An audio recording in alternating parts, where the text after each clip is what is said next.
आप सब लोगों ने मेरे से बहुत से सवाल पूछे थे लहसन के फ़वाइद पर कि लहसन खाने का तरीका, लहसन खाने का सही वक्त और कौन लोग इसको खा सकते हैं। अगर आपने मेरी लहसन के फ़वाइद वाली वीडियो नहीं देखी तो अभी जाकर आई बटन में उसका लिंक शो हो रहा है, उसको देखें, क्योंकि आज की वीडियो जो है मैं तमाम आपके उन सवालों का जवाब दूंगी जो आप लोगों ने लहसन के फ़वाइद के बारे में मेरे से पूछे थे। आप लोगों ने मेरे से पूछा और बहुत सारे कमेंट्स भी आए हुए थे। बहुत सारे लोगों का ये सवाल था कि लहसन खाने का सही तरीका क्या है। तो लहसन खाने का सही तरीका ये है कि अगर आप एक सेहतमंद तंदुरुस्त इंसान हैं, आपको कोई किसी भी किस्म की बीमारी नहीं है, तो आप निहार मुँह 2 जवे लहसन के खा सकते हैं पानी में उबाल के। जवे का मतलब होता है क्लोव्स यानी कि जो 2 उसके पीस होते हैं। पूरा का पूरे लहसन की आपने नहीं लेना, आपने सिर्फ 2 उसके पीस लेने हैं। उसको आपने 3 गिलास पानी के अंदर उबाल के और उसको आपने निहार मुँह पी लेना है। इसके अलावा लहसन खाने का तरीका ये भी हो सकता है, अगर आपको हार्ट बर्न या फिर नोजिया, डायरिया, स्टमक इश्यूज आ रहे हैं, पेट में जलन या फिर बदहजमी का सामना करना पड़ रहा है, तो आप उसको पालक के साथ इस्तेमाल कर सकते हैं, या आप उसको किसी भी किस्म के खाने के अंदर उबाल के या फिर डाल सकते हैं, या फिर उसको फ्राई करके यानी कि तल के भी सिर्फ 1 चम्मच जैतून के तेल में उसको तल के भी आप इस्तेमाल कर सकते हैं। इसके अलावा लहसन के पानी को बनाने का जो दूसरा तरीका है कि आप 1 लीटर पानी लें और उसके अंदर जो है वो 2 जवे लहसन के उबाल के और उसको एक बोतल के अंदर महफूज कर लें और पूरा दिन उसका इस्तेमाल करें। जब भी आपको प्यास लगे तो आप लहसन के पानी का इस्तेमाल करें, ये आपको बहुत सारे फ़ायदे देगा। दूसरे नंबर पे जो मेरे से सवाल पूछा अक्सर लोगों ने कि लहसन खाने से अगर आपको दिल की बीमारी है, हाई ब्लड प्रेशर है या आपके स्टमक का इशू है, तो उसके लिए जो है आप इस्तेमाल कर सकते हैं कि नहीं कर सकते। तो लहसन जो है बिल्कुल इसका जवाब हाँ है, आप इस्तेमाल कर सकते हैं, क्योंकि लहसन के अंदर एक खास तरह का केमिकल कंपाउंड होता है जिसको कहते हैं एलिसिन। एलिसिन जो है वो आपका हाई ब्लड प्रेशर को कम करता है। अगर आपकी जो ब्लड वेसल्स हैं, खून की शरह हैं, वो अगर पतली हो गई हैं, अगर वो श्रिंक हो गई हैं, तो वो उसको भी ठीक करता है। इसके अलावा अगर आपको कोलेस्ट्रॉल का मसला है, अगर आपको शुगर का मसला है, तो ये आपकी शुगर को और कोलेस्ट्रॉल को भी कंट्रोल करता है। अगर आपको प्रोस्टेट कैंसर है तो ये उसमें भी बहुत ज़्यादा हेल्प करता है। इसके अलावा अगर आपको अल्सर का मसला है तो फिर आपको एहतियात करनी चाहिए। इसमें ये तो तीसरे नंबर में मेरे से लोगों ने सवाल पूछा कि लहसन से होने वाले जो नुकसानात हैं उनके बारे में बताएं। बहुत सारे लोगों का ये कंसर्न था कि इसकी तासीर गर्म है, इसके बहुत सारे नुकसान हो सकते हैं। निहार मुँह खाने से हमें हार्ट बर्न फेस करना पड़ा है, नोजिया फेस करना पड़ा है। तो इसका इलाज ये है कि अगर आपको इसका नुकसानात में सबसे ज़्यादा जो ज़रूरी आ जाती है बात वो ये है, ध्यान रखें कि इससे आपको अल्सर का अगर मसला है तो आप वो लोग इसको इस्तेमाल ना करें जिनको पेट में ज़ख्म है या अल्सर का मसला है। तो उनके लिए चाहिए आपको, अगर आपने निहार मुँह 2 जवे लहसन के उबाल लिए हैं, उसके अंदर आप लीमू का इस्तेमाल करें और शहद का इस्तेमाल करें। लीमू इसके अंदर जो केमिकल कंपाउंड होता है एलिसिन, उसको न्यूट्रलाइज कर देता है और इसकी वजह से उसकी जो हार्मफुल प्रॉपर्टीज़ यानी कि उससे जो नुकसान होने वाली बातें हैं वो उसकी ख़त्म हो जाती हैं और वो सिर्फ आपको फ़ायदा देता है। दूसरे नंबर पे जो शहद है उसका इस्तेमाल भी इसीलिए किया गया है कि वो भी इसके जो न्यूट्रलाइज कर देता है और आपके पेट को जो है वो काफ़ी सुकून देता है। उसकी जो लाइनिंग, स्टमक लाइनिंग होती है, अगर उसके अंदर किसी किस्म की सूजन है या आपको मिर्चें लगती हैं या एसिडिटी महसूस होती है, अगर आपको जलन महसूस हो रही है लहसन के बाद, तो लीमू और शहद दोनों के इस्तेमाल से वो मसला आपका ख़त्म हो जाएगा। चौथे नंबर पे जो लोगों ने सबसे ज़्यादा मुझसे पूछा है कि लहसन के खाने के बाद मुंह से बदबू आती है। मुंह से बदबू आने का भी यही रीज़न है कि उसके अंदर जो केमिकल कंपाउंड होता है एलिसिन, उसकी मौजूदगी की वजह से आपके मुंह से बदबू आती है। तो अगर आप उसको लीमू पानी के साथ, लीमू यानी कि लीमू इस्तेमाल करेंगे या फिर शहद का इस्तेमाल करेंगे तो फिर आपके मुँह से बदबू नहीं आएगी। उसी तरह ही आपने पानी लेना है जितना आपने लेना है। अगर आपने सुबह निहार मुँह 1 गिलास पानी पीना है तो आपको उबालने के लिए 2 से 3 गिलास चाहिए होगा। अगर आपने पूरे दिन में कंज्यूम करना है तो आपको 1 लीटर या 2 लीटर पानी की रिक्वायरमेंट होगी, क्योंकि पानी ने उबलना भी होता है। और आप कोशिश करें कि उबालते हुए ढक्कन को बंद रखें ताकि पानी जो है वो बाहर ना निकल सके, जिसके अंदर लहसन का जो पानी होगा। उसके बाद आपने उसके अंदर जो है वो लीमू और शहद का इस्तेमाल करना है और जब आप उसको पिएंगे तो उसके बाद आपके मुँह से बदबू नहीं आएगी।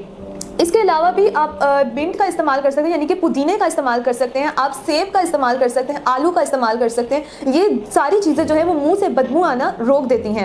आप सब लोगों ने मेरे से जो सबसे ज़्यादा सवाल पूछा था वो ये था कि कौन सा लहसन इस्तेमाल करना चाहिए, किस किस्म का इस्तेमाल करना चाहिए, देसी करना चाहिए, चाइना करना चाहिए, छील के करना है कि साबुत करना है, पीस के करना है, ये जूस पीना है। तो उसका जवाब ये है कि अगर आप एक सेहतमंद और तंदुरुस्त इंसान हैं तो आप देसी लहसन का इस्तेमाल करेंगे, इसलिए क्योंकि उसके अंदर एलिसिन केमिकल कंपाउंड जो है वो ज़्यादा क्वांटिटी में पाया जाता है, जो कि इसके असल में इसके फ़वाइद जो है वो प्रोवाइड करने में एक अहम किरदार अदा करता है। जबकि चाइना वाला लहसुन जो होता है वो उसके देसी लहसुन के मुकाबले में उसके अंदर एलिसन केमिकल कंपाउंड कम क्वांटिटी में पाया जाता है। लेकिन अगर आपको पेट का मसला है, आपको दिल की बीमारी है, तो आप जो है वो इसको खाने के अंदर इस्तेमाल कर सकते हैं, इसको पालक के साथ इस्तेमाल कर सकते हैं, इसको अंडे के अंदर आप इस्तेमाल कर सकते हैं। अगर आप ऑमलेट बनाते हैं तो आप उसके अंदर देसी लहसुन का इस्तेमाल कर सकते हैं। आप पालक अगर बनाते हैं तो उसमें इस्तेमाल कर सकते हैं। ज़रूरी नहीं है कि आप इसको निहार मुँह इस्तेमाल करें। अगर आपने इसको निहार मुँह इस्तेमाल करना है तो फिर आप चाइना वाला लहसुन इस्तेमाल करें अगर आपको किसी भी किस्म की दिल की या पेट की बीमारी है।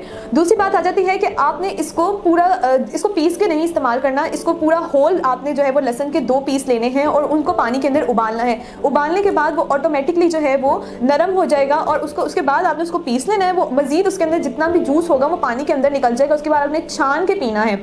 अगर आप चाहते हैं तो आप लहसुन को पीस भी सकते हैं और पीस के इसको अंडे या पालक के अंदर इस्तेमाल कर सकते हैं। मैं बार बार अंडे और पालक पे इसीलिए जोर दे रही हूँ क्योंकि ये दोनों चीज़ें जो हैं वो गार्लिक यानी कि लहसुन के साथ जो है वो एक साथ उसके साथ जाती हैं। ये उसके फ़वाइद को और ज़्यादा जो है करने में फ़ायदा देने में आपको मदद देती हैं। अब ये भी मुझसे बहुत सारे लोगों ने पूछा कि मर्दाना कमज़ोरी का इलाज कैसे कर सकते हैं इससे हम। तो लहसुन से आप मर्दाना कमज़ोरी का इलाज इस तरह से कर सकते हैं कि फिर वही बात आ गई कि लहसुन आपके खून के अंदर से जो गंदे मादे हैं उनको ख़त्म करता है, आपके ब्लड फ्लो को इंक्रीज़ करता है, जिसकी वजह से आपको जो ऑर्गन्स होते हैं उनको ब्लड फ्लो प्रॉपर्ली मिलती है और आप इस कमज़ोरी से बचे रहते हैं। अगर आपको इरेक्टाइल डिसफंक्शन यानी कि मर्दाना टाइमिंग कम है, इस चीज़ का भी सामना हो रहा है, तो भी गार्लिक जो है उसके अंदर एलिसन कंपाउंड होता है जो कि आपके ब्लड फ्लो को जो है वो अच्छा करता है। जब हमारी खून की रवानाई अच्छी होती है तो ऑटोमेटिकली हमारे हर हिस्से, जिस्म के हर हिस्से में खून जाता है और उसको पूरी तरह से ग़िज़ायत मिलती है, जिसकी वजह से किसी भी किस्म की कमज़ोरी ख़त्म हो जाती है। आप सब लोगों ने मुझसे जो सबसे ज़्यादा सवाल पूछा था उसमें एक और सवाल ये भी था कि लहसुन के फ़ायदे कितनी देर बाद हमें शो होते हैं, कितनी देर तक इसको इस्तेमाल करने के बाद हमें इसके फ़ायदे नज़र आना शुरू हो जाते हैं। तो अगर मैं बात करूँ एक नॉर्मल एवरेज इंसान की, तो आपको 1 हफ्ते से 3 महीने के बीच में इसके असरात, इसके जो है वो इस्तेमाल करने से फ़वाइद जो है वो नज़र आना शुरू हो जाएंगे। अगर आपको किसी भी किस्म की बीमारी है या अगर आप इसको ठीक तरीके से नहीं इस्तेमाल कर रहे हैं, अगर इसका ज़्यादा इस्तेमाल कर रहे हैं या कम इस्तेमाल कर रहे हैं या गलत तरीके से इस्तेमाल कर रहे हैं, तो फिर आपको इसके फ़वाइद देखने में मुश्किल पेश आएगी, देर लगेगी। लेकिन अगर आप इसका ठीक तरीके से इस्तेमाल करेंगे तो मैं आपको यकीन दिलाती हूँ कि आपको 1 हफ्ते से 3 महीने तक इसके नज़र आना शुरू हो जाएंगे इसके फ़वाइद।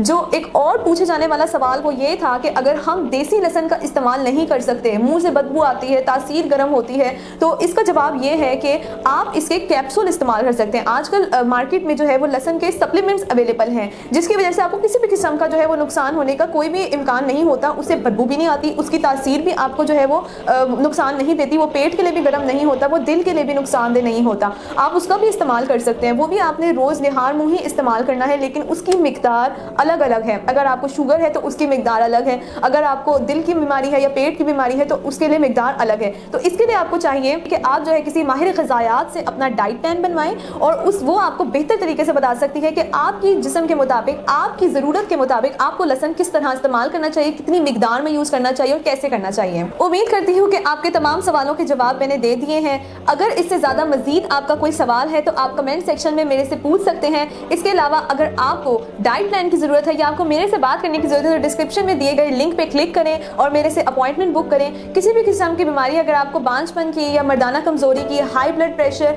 वेट गेन, वेट लॉस, इसके मुतालिक आप मेरे से डाइट प्लान बनवा सकते हैं मरहम.pk के थ्रू। अपना बहुत ख्याल रखें, सेहतमंद रहें। अल्लाह हाफिज़।